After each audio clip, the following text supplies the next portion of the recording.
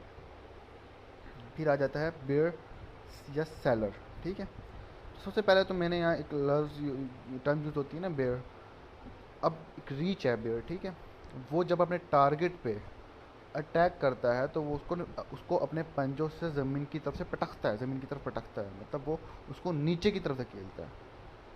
तो इसी तरह जो सेलर होता है, बेचने वाला, ठीक है, वो जब कॉइन को बेचता है तो कॉइन की प्राइस है वो डिक्रीज़ होती है। एक कॉइन की प्राइस कब डिक्रीज़ होती है? जब उसके ख़रीदने वाले कम हों, उसके बेचने वाले ज़्यादा हों, ठीक है। तो जो बेचने वाले को इसीलिए बेयर कहते हैं, क्योंकि वो मार्केट को नीचे गिराता है। जिस तरह एक रीछ अपने टारगेट को अपने पंजों से ज़मीन की तरफ पटकता है, नीचे गिराता है। बेरिश एंड डंपिंग, ठीक है। बेरिश बेयर से निकला है, तो साफ सा मतलब है बेयर जिस तरह नीचे गिराने वाले को कहते हैं, बेरिश का मतलब भी एक नीचे की मूवमेंट होगी, ठीक है। मैंने लिखा हुआ है नेगेटिव प्राइस मूवमेंट या प्राइस डिक्रीज। जब प्राइस किसी कॉइन की डिक्रीज होती जा रही है उसका मतलब है बेरिश मूवमेंट, या उसको डंपिंग भी कहते हैं, ठीक। नेक्स्ट है बुल या बायर, ठीक है। अब जैसे बेरिश में आपको बताया था कि बेयर जो होता है वो अपने टारगेट को अपने दोनों पंजों से नीचे की तरफ पटकता है, इसलिए सेलर को बेयर कहता है। इसी तरह बायर को बुल कहते हैं, क्योंकि एक कॉइन की प्राइस इंक्रीज़ तब होती है, बढ़ती तब है जब उसको ख़रीदने वाले ज़्यादा हों और उसको बेचने वाले कम हों, बायर ज़्यादा हों, सेलर्स कम हों, ठीक है। तो बुल जब किसी भी एक जो बुल होता है वो जब किसी पे अपने टारगेट पर अटैक करता है तो उसको अपने सींग से नीचे से उठाता है, उसको सींग मारता है, उसको ऊपर की तरफ उठाता है, ठीक है। इसी तरह जो बायर जो होते हैं वो मार्केट को ऊपर की तरफ उठाते हैं, कॉइन की प्राइस को ऊपर की तरफ उठाते हैं। और बुलिश इसी तरह बुलिश से निकला है कि जब प्राइस की मूवमेंट ऊपर की तरफ जा रही हो, किसी भी कॉइन की प्राइस ऊपर की तरफ जा रही हो, तो उसको हम कहते हैं बुलिश मूवमेंट, ठीक है। पॉजिटिव प्राइस मूवमेंट या प्राइस इंक्रीज मैंने लिखा हुआ है, ठीक है। इसको पंपिंग भी कहते हैं, पंप होना कॉइन का, ठीक है। अब दोबारा मैं रिपीट कर देता हूँ, कॉइन की प्राइस डिक्रीज हो रही है डंपिंग, इंक्रीज हो रही है pumping. Entry, price of a coin from where you want to enter in a trade, ठीक है। एक आप ट्रेड लेना चाह रहे हैं, एक कॉइन की एक प्राइस है, ठीक है। आप उस कॉइन की प्राइस से आप ट्रेड लेते हैं कि यहाँ से इस कॉइन की प्राइस इंक्रीज़ होगी, ठीक है। तो जिस जगह से आपने ट्रेड में एंटर हुए थे, जिस प्राइस पर आप उस ट्रेड में एंटर हुए थे, वो आपकी एंट्री है, ठीक है। फॉर एग्जांपल मैं आपको एक मिसाल दे देता हूँ कि एक कॉइन है एक्स, ठीक है। उसकी मार्केट पे प्राइस चल रही है $5.3, $5.3। आप $5.3 पे कोई ट्रेड लगा देते हैं, अप की या डाउन की, ठीक है, लॉन्ग या शॉर्ट जो भी। तो वो तो एक अलग चीज़ है कि वो आपको प्रॉफिट देता है लॉस देता है, लेकिन जो 5.3 आपकी जो जहाँ आपने ट्रेड में एंटर हुए हो, जिस जगह पे आप ट्रेड में एंटर हुए हो, जहाँ से आपने ट्रेड शुरू की है, वो आपकी है एंट्री, ठीक है। तो एंट्री आपको समझ आ गई। अब आगे है long, a trade in which you bid that price of a coin will increase, ठीक है। ये ऐसी ट्रेड है जिसमें आप शर्त लगाते हो या बिड लगाते हो या प्रिडिक्ट करते हो कि कॉइन की प्राइस यहाँ से इंक्रीज़ होगी, ठीक। एक कॉइन है एक्स ले लिया, ठीक है, उसकी एक प्राइस चल रही है, कुछ भी चल रही है, ठीक है। आप वहाँ से उस पर ट्रेड लगाते हो कि यहाँ से इस कॉइन की वैल्यू इंक्रीज़ होगी, इसका मतलब ये है कि आप उसकी पोजीशन को लॉन्ग कर रहे हो, ठीक है। तो ये लॉन्ग आपको समझ आ गया। लॉन्ग करना क्या होता है? पोजीशन लॉन्ग करना मतलब आप उसको एक कॉइन की प्राइस पे बिड लगा रहे हो कि वहाँ से उसकी प्राइस इंक्रीज़ होगी। शॉर्ट बिल्कुल लॉन्ग के अपोजिट है, ठीक है। अ trade in which you bid that the coin of price will decrease, एक कॉइन की प्राइस चल रही है, आप उसमें ट्रेड में एंटर होते हो और आप बिड लगाते हो कि वहाँ से उसकी प्राइस डिक्रीज़ होगी।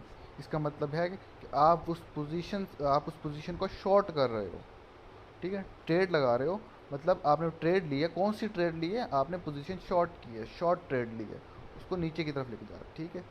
तो शॉर्ट हो गया। उसके बाद आ जाता है टेक प्रॉफिट। यहाँ मैंने लिखा हुआ है द मार्केट पोजीशन या price of a coin where you want to book profit and close the trade.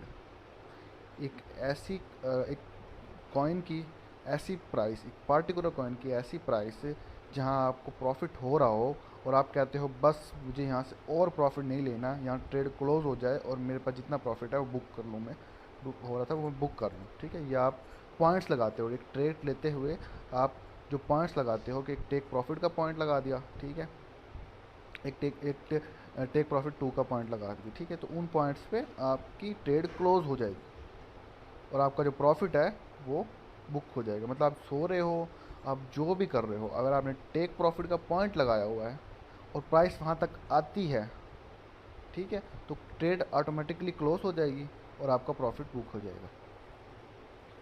Stop loss, ठीक है, ये इसी तरह है टेक प्रॉफिट के उलट। मार्केट पोजीशन या price of a coin where you don't want to bear more loss. मतलब एक कॉइन की ऐसी प्राइस चल रही है जहाँ आप लॉस में चल रहे हो, ठीक है। आपको लॉस, आप उस जगह पे स्टॉप लॉस लगा देते हो कि ठीक है, अगर इस जगह पे कॉइन की प्राइस जो है वो आती है, ठीक है, और मेरा जो लॉस हो रहा है वो यहीं रोक दो इसको, और और जो है लॉस मैंने बर्दाश्त नहीं करना, जितना लॉस हो गया काफ़ी है, ठीक है। आप एक ट्रेड लगाते हो, ठीक है, ट्रेड लगाते हो आप लॉन्ग की, आप उसको बिड करते हो कि लॉन्ग जाए ट्रेड, ठीक है, लेकिन वो अपोजिट चली जाती है, वो शॉर्ट हो जाती है, ठीक है। तो वो जितना शॉर्ट होगी आपको उतना लॉस हो रहा होगा, लेकिन आप एक पॉइंट पे आके स्टॉप लॉस लगा देते हो कि इससे और नीचे ना जाए, इससे और नीचे मैं जो है प्रॉफिट सॉरी लॉस बर्दाश्त नहीं कर सकता, ट्रेड यहाँ क्लोज हो जाएगी और आपका जितना छोटा मोटा लॉस होगा वो वहीं तक रह जाएगा। बैग होल्डर, ये a person who boys and hold coins in a large quantity in a hope to make a good profit in future। Bag holder उन ट्रेडर्स को कहते हैं जो एक बड़ी अमाउंट में कॉइन्स इकट्ठे करके या ख़रीद के रख लेते हैं और फिर वेट करते हैं कि जब वो उसकी प्राइस बढ़ेगी तो उनको बेच के प्रॉफिट ले लें, ठीक है। तो उनको कहते हैं बैग होल्डर, के वो बैग भर के काफ़ी ज़्यादा एक होल्ड कर लेते हैं कॉइन्स का, ठीक। लास्ट में है टी ए या टेक्निकल एनालिसिस, ठीक है, analysis by using different indicator. इसमें आप टेक्निकल एनालिसिस एक कोर्स है जो हम आपको आगे जब ग्रुप चलेगा, जब आप पेड कोर्स कह लें जब चलेगा, तो उसमें हम आपको टेक्निकल एनालिसिस सिखाएंगे भी। लेकिन मैं आपको बता देता हूँ टेक्निकल एनालिसिस होता क्या है, टर्म टी ए है क्या चीज़। आप किसी कॉइन के बारे में टेक्निकल एनालिसिस कर रही हैं तो आप कुछ इंडिकेटर्स, कुछ टूल्स का यूज़ करके आप एक प्रिडिक्शन निकालते हैं कि कॉइन की मूवमेंट अप होगी या डाउन होगी, ठीक है। तुक्के नहीं मारते, ना कोई आप इल्म नजूम हो कि आपने शर्त लगा रही है, जुआ खेल रहे हो कि ठीक है यार मेरे पैसे लगा दिए ऊपर गया, ठीक है मैंने नीचे आया तो लो। आप उसका एक एनालिसिस करते हो इंडिकेटर्स के ज़रिए, टूल्स के ज़रिए, वो आपको बाद में हम सिखाएंगे किस तरह करना है, ठीक है। तो इसको कहते हैं टेक्निकल एनालिसिस, जो हम एक डिफरेंट इंडिकेटर टूल्स के ज़रिए करते हैं। फिर है फंडामेंटल एनालिसिस। फंडामेंटल एनालिसिस में हम न्यूज़ को फॉलो करके एक कॉइन की प्रिडिक्शंस करते हैं। मैंने आपको पहले भी बताया था कि क्रिप्टो मार्केट में न्यूज़ बहुत ज़्यादा असर करती हैं। अच्छी न्यूज़ आएगी किसी कॉइन के बारे में तो कॉइन अप जाएगा, बुरी आएगी तो कॉइन नीचे जाएगा, ठीक है। तो इन न्यूज़ को फॉलो करके, न्यूज़ पास की न्यूज़ को, फ्यूचर में आने वाली कुछ न्यूज़ सुन रही हैं जो मतलब सर्कुलेट कर रही है न्यूज़, उनको सुनकर आप जो एनालिसिस करते हो कि कॉइन की जो प्राइस है वो किधर जाएगी, उस एनालिसिस को कहते हैं फंडामेंटल एनालिसिस। मैं मिसाल देता हूँ आपको, सबसे ज़्यादा जो होता है न्यूज़ आती है वो एक बंदा है एलोन मस्क, मुर्शिद एलोन मस्क। वो ट्वीट करता है, अभी उसने लास्ट ईयर भी किया था, अपने ट्विटर के बायो में, प्रोफाइल के बायो में उसने हैशटैग बिटकॉइन लिखा था, ठीक है।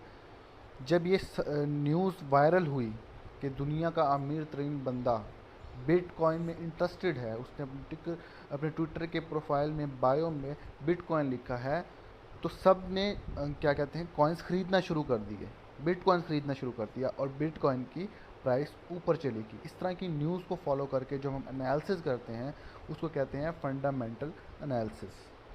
उम्मीद है आपको मतलब जितने भी मैंने टर्म्स बताए हैं वो आपको समझ आ गए, क्योंकि ये कुछ पार्ट 1 नहीं, देखिए मैं आपको दिखा देता हूँ, मैंने लिखा हुआ है कॉमन क्रिप्टो टर्म्स पार्ट 1।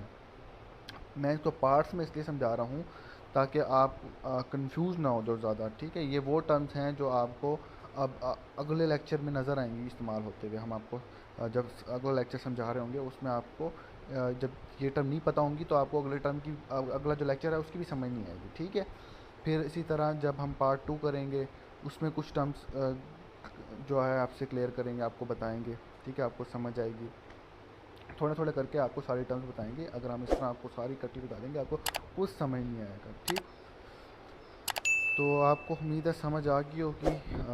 थोड़ा सा लेक्चर मेरे ख्याल से हाँ लेंथी हो गया है,